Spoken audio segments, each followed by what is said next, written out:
Hey guys, today on Average Reviews from an Average Guy, we're going to be looking at the Glarry GT501.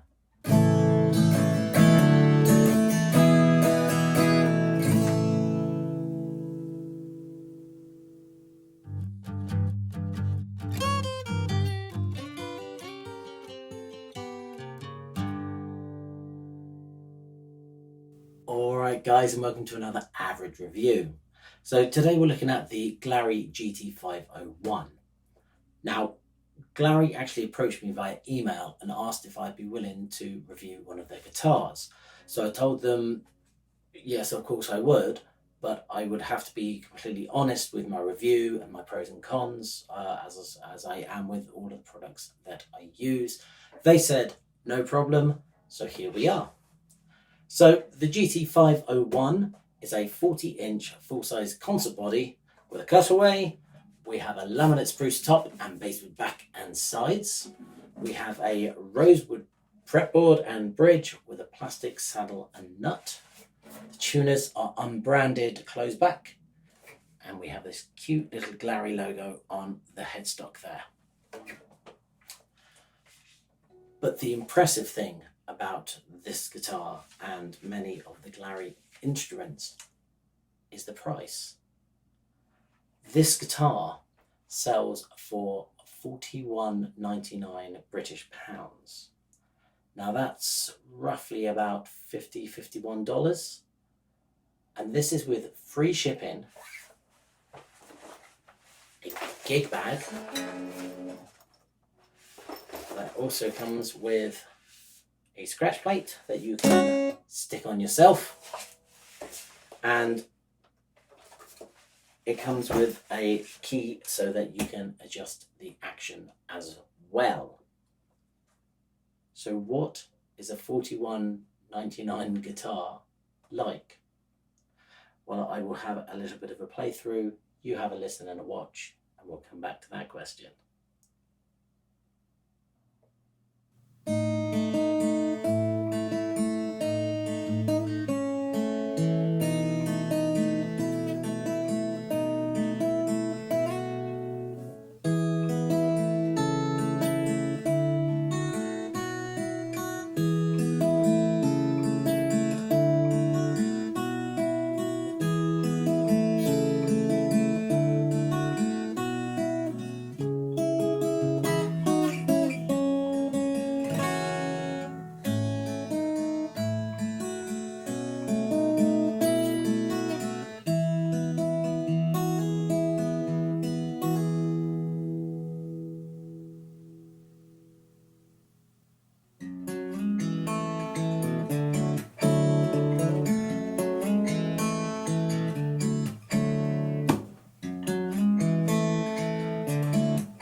Okay, so there we go.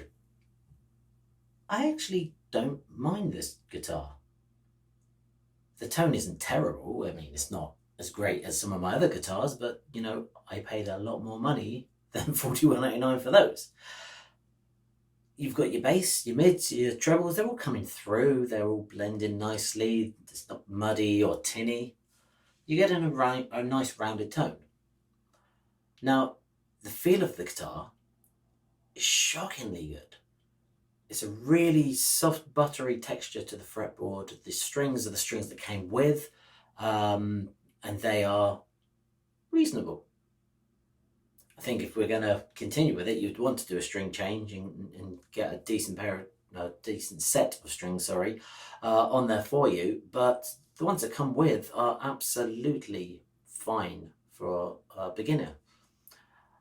The frets themselves are not sticking out of the edge.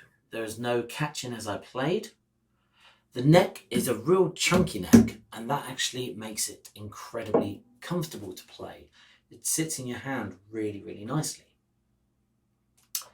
One of the biggest issues I had with it was the intonation.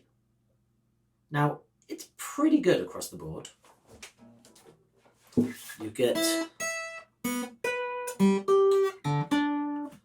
a reasonable tuning up and down the neck, but for me, my low E is really, really out. It's almost a whole tone out.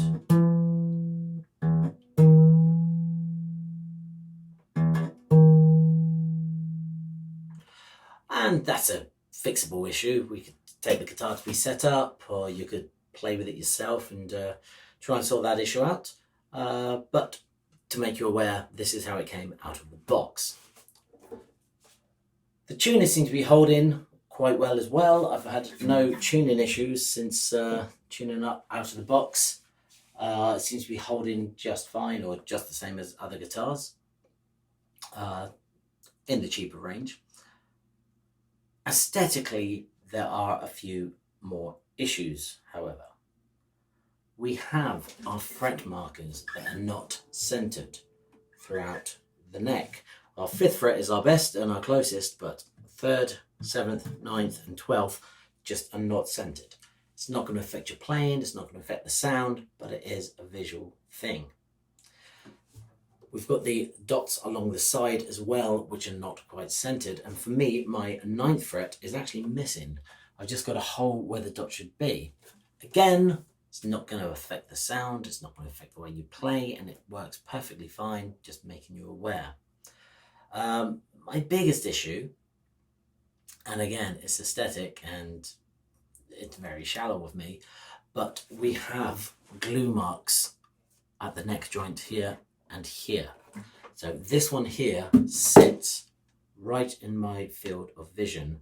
So when I'm playing, I can see it, and it does bug me a bit. Now, this is probably a personal preference.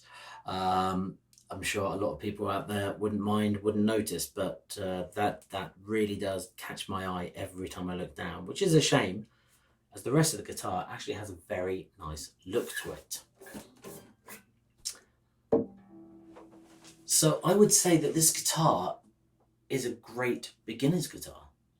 If you are thinking of learning and you don't want to fork out a fortune, look at the Glarrys. They're comfortable, they're easy to play, they look alright, they sound alright, and they're cheap. Also, if you're the sort of person who likes to go trekking in the woods with a guitar on your back, sit around a campfire singing songs with your friends, this is a great guitar to use for that, because it's one that you're not worried about. I was shocked. I really didn't expect much, and it gave me so much more. It's not a guitar I'm ever going to use, but it's a guitar that I will recommend to beginners or campfire singers. Not bad though. $41.99. Crazy.